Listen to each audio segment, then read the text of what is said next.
দিচ্ছি, উত্তর আমি দিয়ে দিচ্ছি।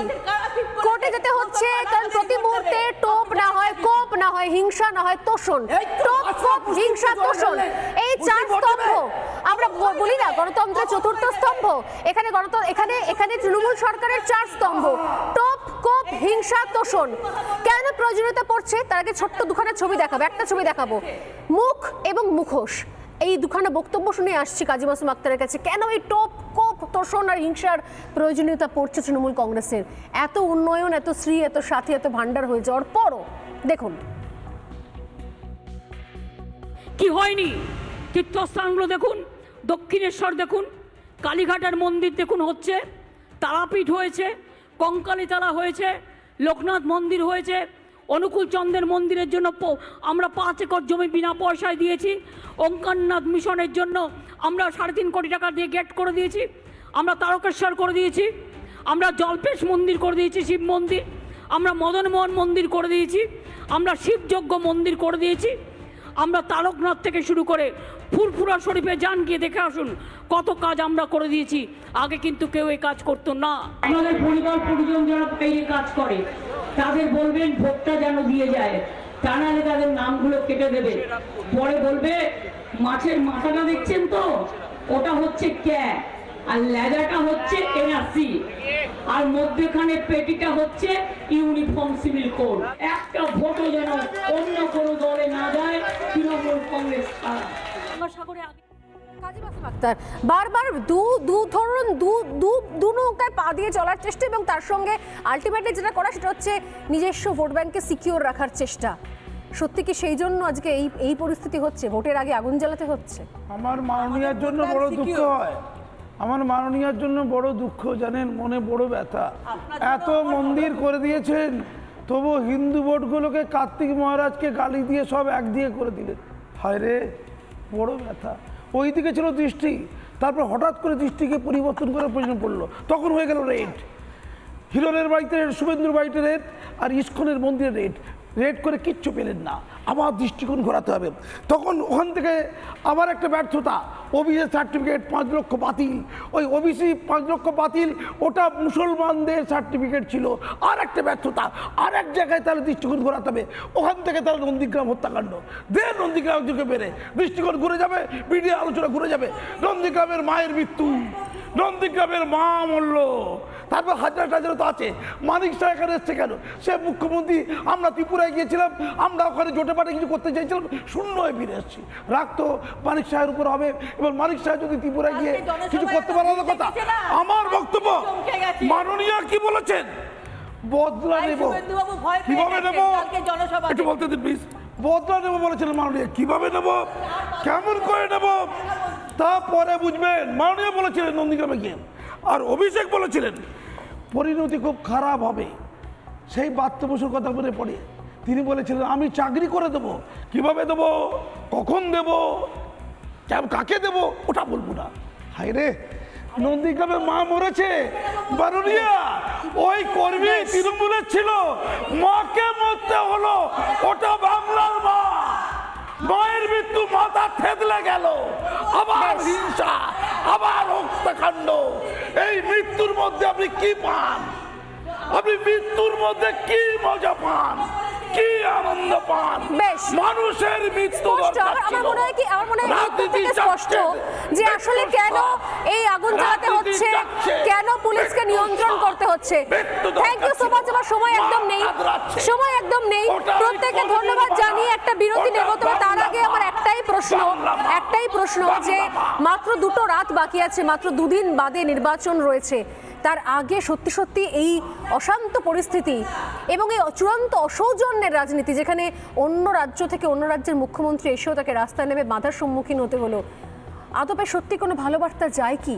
সত্যি কি দেশের বিভিন্ন প্রান্তে পশ্চিমবঙ্গ একটা হাস্যকর জায়গায় পৌঁছে যাচ্ছেন আস্তে আস্তে এই নির্লজ্জ রাজনীতি করতে করতে, তোষণের রাজনীতি করতে করতে এবং বিরোধী শূন্য রাজনীতি করতে করতে?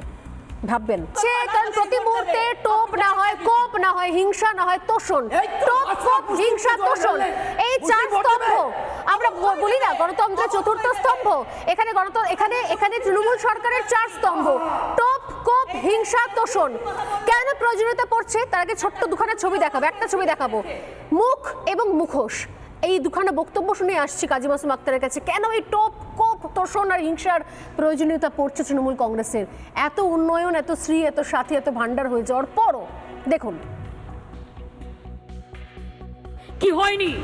তীর্থস্থানগুলো দেখুন, দক্ষিণেশ্বর দেখুন, কালীঘাটের মন্দির দেখুন হচ্ছে, তারাপীঠ হয়েছে, কঙ্কালীতলা হয়েছে, লোকনাথ মন্দির হয়েছে, অনুকূল চন্দ্রের মন্দিরের জন্য আমরা 5 একর জমি বিনা পয়সায় দিয়েছি, ওঙ্কারনাথ মিশনের জন্য আমরা 3.5 কোটি টাকা দিয়ে গেট করে দিয়েছি, আমরা তারকেশ্বর করে দিয়েছি, আমরা জলপেশ মন্দির করে দিয়েছি, শিব মন্দির, আমরা মদনমোহন মন্দির করে দিয়েছি, আমরা শিবযজ্ঞ মন্দির করে দিয়েছি, আমরা তারকনাথ থেকে শুরু করে ফুরফুরা শরীফে যান, গিয়ে দেখে আসুন কত কাজ আমরা করে দিয়েছি। আগে কিন্তু কেউ এই কাজ করতো না। আমাদের পরিবার পরিজন যারা এই কাজ করে তাদের বলবেন ভোটটা যেন দিয়ে যায়, তা নাহলে তাদের নামগুলো কেটে দেবে। পরে বলবে মাছের মাথাটা দেখছেন তো, ওটা হচ্ছে ক্যা, আর লেজাটা হচ্ছে এনআরসি, আর মধ্যখানে পেটিটা হচ্ছে ইউনিফর্ম সিভিল কোড। একটা ভোটও যেন অন্য কোনো দলে না যায়, তৃণমূল কংগ্রেস ছাড়া। কাজী মাসুম আক্তার বারবার দু নৌকায় পা দিয়ে চলার চেষ্টা, এবং তার সঙ্গে আলটিমেটলি যেটা করা সেটা হচ্ছে নিজস্ব ভোট ব্যাংককে সিকিউর রাখার চেষ্টা। সত্যি কি সেই জন্য আজকে এই পরিস্থিতি হচ্ছে? ভোটের আগে আগুন জ্বালাতে হচ্ছে? আমার মাননীয়ার জন্য বড় দুঃখ হয়, আমার মাননীয়ার জন্য বড় দুঃখ, জানেন, মনে বড় ব্যথা। এত মন্দির করে দিয়েছেন, তবু হিন্দু ভোটগুলোকে কার্তিক মহারাজকে গালি দিয়ে সব একদিকে করে দিলেন। হায় রে, বড় ব্যথা। ওই দিকে ছিল দৃষ্টি, তারপর হঠাৎ করে দৃষ্টিকে পরিবর্তন করার প্রয়োজন পড়লো, তখন হয়ে গেল রেড। হিরণের বাড়িতে রেড, শুভেন্দুর বাড়িতে রেড, আর ইস্কনের মন্দিরে রেড। রেড করে কিচ্ছু পেলেন না, আবার দৃষ্টিকোণ ঘোরাতে হবে। তখন ওখান থেকে আবার একটা ব্যর্থতা, ওবিসি সার্টিফিকেট 5 লক্ষ বাতিল। ওই ওবিসি 5 লক্ষ বাতিল, ওটা মুসলমানদের সার্টিফিকেট ছিল। আর একটা ব্যর্থতা, আর এক জায়গায় তাহলে দৃষ্টিকোণ ঘোরাতে হবে। ওখান থেকে তাহলে নন্দীগ্রাম হত্যাকাণ্ড, দেন নন্দীগ্রাম যুগে বেড়ে দৃষ্টিকোণ ঘুরে যাবে, মিডিয়া আলোচনা ঘুরে যাবে। নন্দীগ্রামের মায়ের মৃত্যু, নন্দীগ্রামের মা মরল, তারপর হাজার হাজার তো আছে। মানিক শাহ এখানে এসছে কেন? সে মুখ্যমন্ত্রী, আমরা ত্রিপুরায় গিয়েছিলাম, আমরা ওখানে জোটে পাটে কিছু করতে চাইছিলাম, শূন্য হয়ে ফিরে এসেছি। রাখতো মানিক শাহের উপর হবে। এবার মানিক শাহ যদি ত্রিপুরায় গিয়ে কিছু করতে পারার কথা। আমার বক্তব্য, মাননীয় কি বলেছেন, বদলা নেব। কিভাবে নেব একটু বলতে দিন প্লিজ। বদলা নেব বলেছিলেন মাননীয়, কিভাবে নেব, কেমন করে নেব, তারপরে বুঝবেন। মাননীয় বলেছিলেন নন্দীগ্রামে গিয়ে। আর অভিষেক বলেছিলেন পরিণতি খুব খারাপ হবে, সেই বাচ্চা বসুর কথা মনে পড়ে। তিনি বলেছিলেন আমি চাকরি করে দেব, কিভাবে দেব, কখন দেব, কাকে দেব ওটা বলবো না। হায় রে, নন্দীগ্রামে মা মরেছে, মাননীয়া ওই কর্মী তৃণমূলের ছিল, মাকে মরতে হলো, ওটা বাংলার মা। মায়ের মৃত্যু, মাথা থেতলে গেল, আবার হিংসা, আবার হত্যাকাণ্ড। এই মৃত্যুর মধ্যে আপনি কি পান? আপনি মৃত্যুর মধ্যে কি মজা পান, কি আনন্দ পান? মানুষের মৃত্যু স্পষ্ট যে আসলে কেন এই আগুন জ্বালাতে হচ্ছে, কেন পুলিশকে নিয়ন্ত্রণ করতে হচ্ছে। Thank you so much. আমার সময় একদম নেই, সময় একদম নেই। প্রত্যেককে ধন্যবাদ জানিয়ে একটা বিরতি নেব। তবে তার আগে আমার একটাই প্রশ্ন যে মাত্র 2টো রাত বাকি আছে, মাত্র 2 দিন বাদে নির্বাচন রয়েছে। তার আগে সত্যি সত্যি এই অশান্ত পরিস্থিতি এবং এই চূড়ান্ত অসৌজন্যের রাজনীতি, যেখানে অন্য রাজ্য থেকে অন্য রাজ্যের মুখ্যমন্ত্রী এসেও তাকে রাস্তায় নেমে বাধার সম্মুখীন হতে হলো, আদপে সত্যি কোনো ভালো বার্তা যায় কি? সত্যি কি দেশের বিভিন্ন প্রান্তে পশ্চিমবঙ্গ একটা হাস্যকর জায়গায় পৌঁছে যাচ্ছেন আস্তে আস্তে, এই নির্লজ্জ রাজনীতি করতে করতে, তোষণের রাজনীতি করতে করতে এবং বিরোধী শূন্য রাজনীতি করতে করতে? ভাববেন।